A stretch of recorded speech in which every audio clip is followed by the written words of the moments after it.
No, Mom, I'll do the dishes when I get home. I'm about to go on air. Good evening. Today we have a special for you on the transportation revolution and the Erie Canal. First, we're going to talk about the effects of the transportation revolution on Manifest Destiny and westward expansion. For starters, communication at this time was already helping to improve westward expansion. Along with the transportation revolution, we had the Pony Express, which allowed for a nice circulation of communication throughout the whole entire country, which allowed people settling in the West to know what was going on in the East at all times. Along with this, westward expansion was literally sped up by the railroad. People could now get across the continent much quicker than by horse and buggy, as horses would sometimes get stuck in mud and whatnot. You'd have all types of problems like disease and hunger and Indians. Steam engines allowed immigrants to move across the Atlantic Ocean and come to America much faster, which also sped up the westward expansion, as immigrants are now getting here quicker so they can move out west quicker. In other news, we're going to turn to Mr. Summers' classroom, where a bunch of kids are learning about the Erie Canal.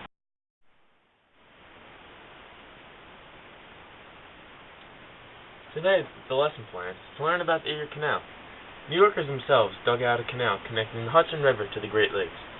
The project was begun in 1850. Alright guys, you gotta help me out here. I know it's 8th period. It's 8th period, but we have an AP to prepare for. As I was saying, it was begun in 1817 by Governor George DeWitt Clinton. By its completion in 1825, the canal stretched over 350 miles. This made carrying large loads. Stop laughing. Excuse me, this is an AP class. As opposed to a mule. It made it much easier and faster. The Erie Canal set an example that would carry on in the building of other canals and transportation systems. Can we grow up here, please? Thank you. The other effects of the Erie Canal will be viewed later in class. Any questions? Tim. Erie Canal in Africa? No! Tim! It's in America. This is APUSH history. Connected the Great Lakes to the Hudson River. Ben. No.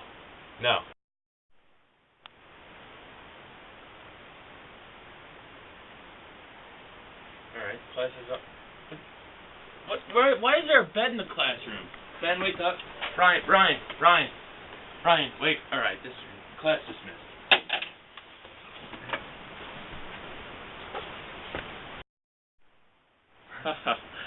How about that Erie Canal? It sure is flowing. I hope you enjoyed that last little segment. Hello?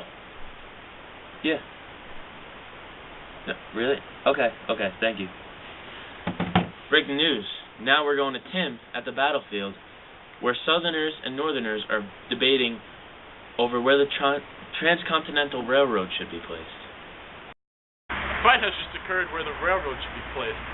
The South wanted to help their new economy, but the North felt that the South shouldn't be in control of the railroad because they were too dependent on slavery.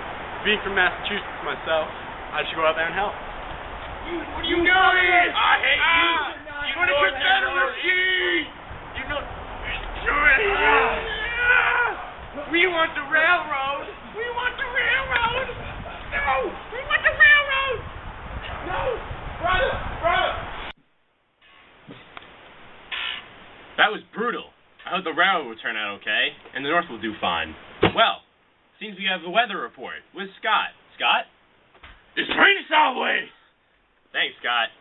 Well, I recently filmed a segment on the tragic impact the railroad had on Native Americans. I'd like to go to that segment. I hope you enjoy. Typical day, the American Railroad. Beautiful day, clear skies. Amazing. Great day. What? An Indian village? What is this? It stopped! Oh, no! It stopped. I think the Indians are saved. Wait a sec. Yeah. I think they're all saved. Wait. What is this? Oh, no. What? They're all dead. Oh, my God. No. They're all dead. Oh, no! Looks like the last person is saved. What do we have here? Oh no! Where's everybody gone? I seem to be the only one to survive. Oh no! After the railroad has attacked the Indian village, we see here the Indians. My name is Little Big Hut. This is my family. My son is like a little big hut, and Mama Big Hut. The railroad has come and ran through our village and left us alone. We have no home. White man come, white man kill.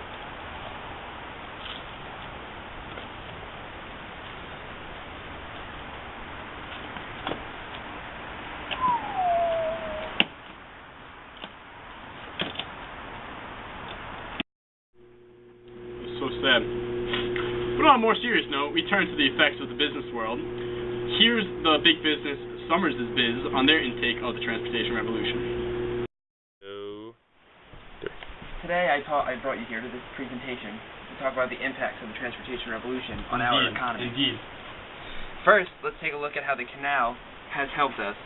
Before we had canals, the cost of shipping grain Indubitably. was $100 a barrel. Now we only have to pay $5. That means that we could ship 20 times the amount of grain we once could for the same price. Indeed. As goods become cheaper, many are leaving farms and turning to factories for work, increasing industrialization. Indubitably. Next, we look at the railroad. The first railroad came onto the scene in 1828, and since then we now have 30,000 miles of railroad. The railroad could easily move over rough terrain, bringing with it tons of cargo. Indeed, that's exactly what we need. Advancements in cross-seas technologies in the clipper ship allow us to bring smaller, higher-value cargo across the Atlantic at record speeds. Indubitably. Indeed. Well, Indeed. I mean, by taking a look at these stocks here, and here, you can tell the transportation revolution really has helped us. That's all I have for today, guys. Meeting adjourned.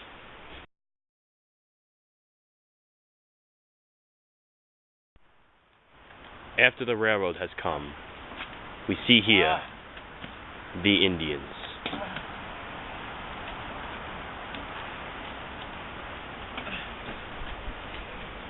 Oh!